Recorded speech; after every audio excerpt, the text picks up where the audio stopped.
6న హైదరాబాద్ గణేష్ నిమజ్జనం హాజరవుతున్న హోంమంత్రి అమిత్ షా.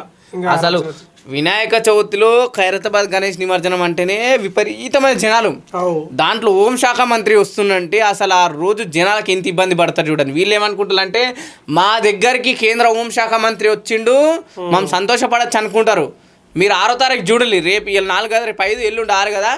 పొద్దున 6 గంటల నుంచి సాయంత్రం నిమజ్జనం అయ్యే వరకు ప్రజలు ఎంత ఇబ్బంది పడతారు. నార్మల్ ఒక రోజు ఎవరన్నా వస్తే లీడర్ వస్తేనే అసలు విపరీతమైన సెక్యూరిటీ వీళ్ళకే తాలుగా అట్నుగేట్ చేస్తారు. కేంద్రం అంతా వస్తుందంటే కాదు, పోలీసులే ఉంటారు, జనాలు ఉంటారు అక్కడ. ఇప్పుడు నిమజ్జనమే కాదు కదా, రైతు బంధు రానోళ్ళు, రైతు బీమా ఉంటాయి కదా. యూరియా సెంటర్లకు పోతే ఇంకా బాగుంటుంది. పిఎస్సిఎస్ సెంటర్లకు దానికి వస్తే ఏమవుతుంది, ఇప్పుడు యూరియా సెంటర్ల కాడికి వస్తున్నాయా, నేను చెక్ చేస్తా, మేము ఇంత పంపిన మెట్రిక్ టన్నులు ఎక్కడ పోతున్నాయి వస్తున్నా. నిన్న తుమ్మల నాగేశ్వరరావు అంటే 1,00,000 టన్నులు దించినామంటారు తెలంగాణకు.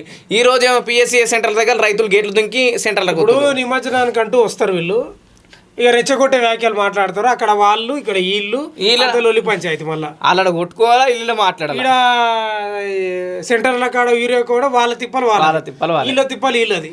నిమజ్జనం కాడికి ఎందుకు రావాలి? నిమజ్జనం కాడికి రావడానికి ఎవరు కూడా వ్యతిరేకిస్తలేరు. ఖచ్చితంగా రావాలి. హైదరాబాద్ డెవలప్మెంట్కి మీరు ఆ ప్రోత్సాహం అందించాలి. కానీ 6వ తారీఖు రోజు పక్కా భక్తులు ఇబ్బంది పడే అవకాశం ఉంటుంది. అది కూడా దృష్టిలో పెట్టుకోవాలా. ఇంకోటి, మీరు ఇక్కడికి వచ్చే ముందు రైతుల దగ్గరికి వెళ్ళండి. ఖచ్చితంగా ఒకసారి సెంటర్ల దగ్గరికి పోయి, సెంటర్ల దగ్గరకు పోతే కాదు, ఒక 4-5 గంటలు లైన్లో నిలబడితే చాలు. తినకుండా తాగకుండా, ఛాయలు తాగకుండా, వాళ్ళు మబ్బులో 3-4 తన ముఖం కడుక్కోకుండా ఆ యాప్లు వేసుకొని